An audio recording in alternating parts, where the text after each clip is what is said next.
The greatest illusion is not that history repeats itself, but that we believe we have finally escaped its rhythm. There is a powerful narrative taking hold, a story woven from 2 centuries of economic data. It speaks of a hidden pattern, a great wave discovered by a Russian economist named Nikolai Kondratiev that has predicted every major financial collapse with terrifying accuracy. This cycle, it is said, correctly foresaw the downturns of 1873, the Great Depression of 1929, and the global crisis of 2008. Now, the mathematical precision of this wave, combined with overlapping debt and generational cycles, is pointing a resolute finger at a single year, 2026. The story warns of an unavoidable and cleansing economic winter, a great reset that will purge the system of its excesses. But it is a story that hangs, unfinished, in the air. Welcome to us, Financial Market Dynamics. We invite you to listen as we analyze and decode what these cycles truly reveal, and why the real story, the one with profound implications for your wealth and future, might be the one nobody is telling. The theory presented is compelling, a symphony of cyclical doom that resonates with our deepest anxieties.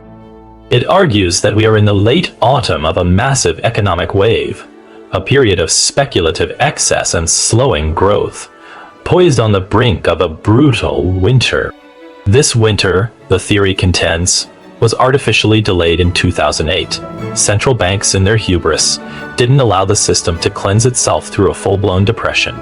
Instead, they papered over the cracks with trillions of printed dollars, postponing the inevitable and creating a monstrous everything bubble in stocks, bonds, and real estate. This delay, the narrative warns, means the coming winter of 2026 will be exponentially more severe. But let us engage in a crucial exercise of reverse thinking. The story casts the architects of our financial system as blind and overconfident, repeating the mistakes of the past. What if the opposite is true? What if their actions are not born of confidence, but of a deep, abiding fear? The ghost of 1929? The Great Depression became the defining economic trauma of the 20th century, precisely because the response was to tighten, to allow thousands of banks to fail, to let the system purge itself in the most brutal way imaginable. The lesson learned from that catastrophe was not to repeat it. So when a similar abyss opened in 2008, authorities did the exact opposite. They acted not with blind confidence, but with the scar tissue of history guiding their hands. They unleashed unprecedented bailouts and monetary interventions precisely ID'd because they were terrified of another 1929. The theory of a delayed winter misinterprets this fundamental shift. It sees the 2008 intervention as a mere postponement. What if it wasn't a postponement, but a mutation? What if, in our desperate attempt to cancel winter, we permanently altered the economic climate, creating a state of perpetual stagnant autumn? The argument that the system is more interconnected and leveraged, and therefore more fragile, is a cornerstone of the 26 crash thesis. But let's invert this logic. This very interconnectedness is what makes a 1929-style systemic collapse almost impossible. The global financial system has evolved into a state of mutually assured destruction. The failure of one major economy would trigger a global cascade that no nation could afford. This reality doesn't breed complacency. It forces cooperation. Instead of letting a critical part of the system fail, the global response will be to prop it up at any cost. The system is not too fragile to fail. It has become too big to be cloudy to fail. The narrative points to warnings from institutions like JP Morgan and Moody's about recession probabilities as data screaming about an imminent crash. This is a profound misreading of financial psychology. The blindness of 1929 was characterized by experts proclaiming a permanently high plateau. For the stock market today, we have the opposite. A constant, pervasive anxiety. Major banks publishing risk assessments is not blind confidence. It is the very definition of institutional caution and risk management. True blindness is when no one sees the cliff. Our current state is one where everyone is nervously peering over the edge, building safety nets. This brings us to the core deception of the crash narrative, the idea that wealth will vanish into thin air. This is the language of a deflationary collapse, the kind seen in the 1930s where money itself became scarce and valuable as assets became worthless. But our modern system is no longer deflationary.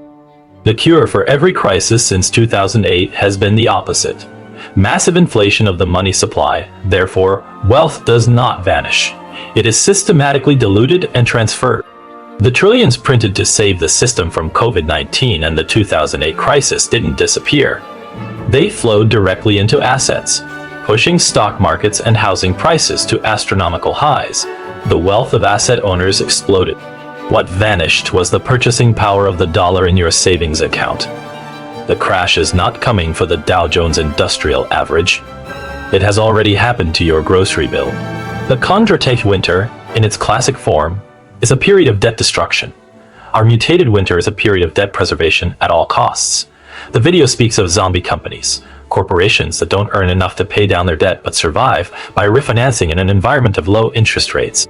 The classic winter would see these companies go bankrupt, freeing up capital for more productive uses. Our modern response is to keep them on life support indefinitely, because their failure would trigger defaults that could harm the banking system. We have chosen stagnation over destruction. This is the crucial change in the destiny of history. The cataclysm is not a sudden heart attack like 1929. It is a chronic, debilitating disease. We will not have a Great Depression. We are engineering a great stagnation, a global Japanification, where growth is anemic, productivity stalls, and the entire economy is geared towards managing debt rather than creating value. Let's re-examine the specific indicator cited as proof of the 2026 doomsday clock, the yield curve inversion. Historically, a flawless predictor of recession is presented as the starting gun. But what does a recession mean in this new paradigm? In the past, a recession meant a sharp contraction, rising unemployment, and falling asset prices. But if the Federal Reserve responds to recessionary signals with immediate rate cuts and another round of quantitative easing, the recession might manifest as a brief dip, followed by another surge in asset prices, accompanied by even higher inflation. The signal may be the same, but the system's response function has been fundamentally rewritten. The warning about corporate credit spreads widening is another such signal. In a classic cycle, this indicates fear and a flight to safety, preceding a wave of defaults. Today, it can also act as a signal to central banks that the system requires another injection of liquidity. The problem is no longer allowed to run its course. The problem itself becomes the justification for the next intervention. The same applies to the commercial real estate crisis. The argument is that trillions in loans must be refinanced at much higher rates, leading to a cascade of defaults that will topple regional banks. This is a very real and present danger. But the question is not whether the problem exists. The question is whether the authorities, having seen this exact scenario play out before, will simply stand by and watch it happen. It is far more likely they will create specific lending facilities, orchestrate bank mergers, and provide liquidity to contain the fallout. They will not solve the underlying problem of overvalued properties and unsustainable debt, but they will prevent the contagion. The defining characteristic of this new economic era is the pre-emption of crisis. We no longer wait for the fire to burn out. We continuously spray the entire forest with inflationary fire retardant. The narrative of converging cycles, the Kondratiev wave, the debt supercycle, and the generational cycle is used to build a case for an exceptionally severe crisis. Let's apply reverse thinking to this convergence. The generational cycle argument states that societies forget the lessons of the last great crisis, leading them to repeat the same mistakes. The last true Kondratiev winter was the Great Depression. However, the most recent systemic crisis was 2008. The people currently in charge of the Federal Reserve, the Treasury, and major global financial institutions are not the generation that forgot 1929. They are the generation whose careers were forged in the fires of 28. They have no memory of a world where massive intervention isn't the first and only response. Their institutional muscle memory is not to allow cleansing failures, but to guarantee liquidity at all costs. Thus, the generational cycle, rather than ensuring a repeat of 1929, virtually guarantees a repeat of the 2008 e-response, but on a larger and faster scale. The debt supercycle is nearing a point of saturation where the system can't absorb more borrowing. This is true, but the conclusion that this must lead to a collapse is flawed. It's more likely to lead to the final phase of monetary experimentation. The direct monetization of government debt, yield curve control, and the explicit fusion of fiscal and monetary policy. The debt will be managed not by paying it down, but by devaluing the currency in which it is denominated. This isn't a crash. It's a quiet, state-sanctioned default on the value of money itself. The climax of this story, therefore, is not a dramatic market crash in 2026. The climax is the quiet realization that the crisis is already here. It is not an event. It is a condition. We have been living in this mutated, managed winter for over a decade. The secondary collapse the original theory predicts, the moment people realize the interventions have failed, will not happen. Because the interventions will not be allowed to fail, they will be followed by ever larger interventions. The real collapse is not in asset prices, but in the mechanisms of capitalism itself.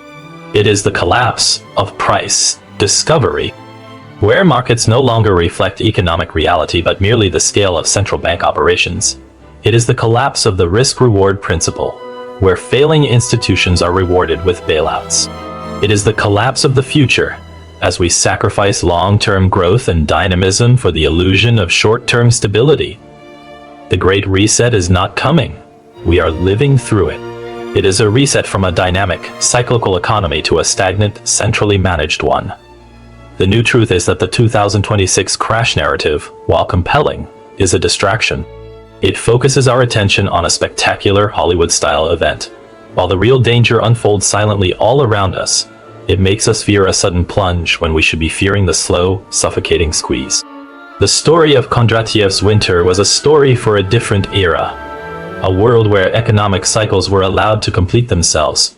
We have entered a new world, one governed not by natural economic seasons, but by the desperate attempts of policymakers to create an endless summer. The consequence is not the cleansing fire of a crisis, but the sterile, unproductive heat of permanent inflation and the slow erosion of our economic vitality. The question is no longer when the next 1929 will happen.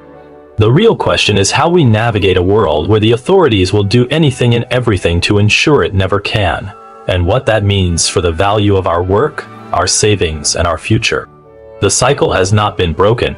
It has been captured, tamed, and turned into a tool for the slow transfer of wealth from the many to the few.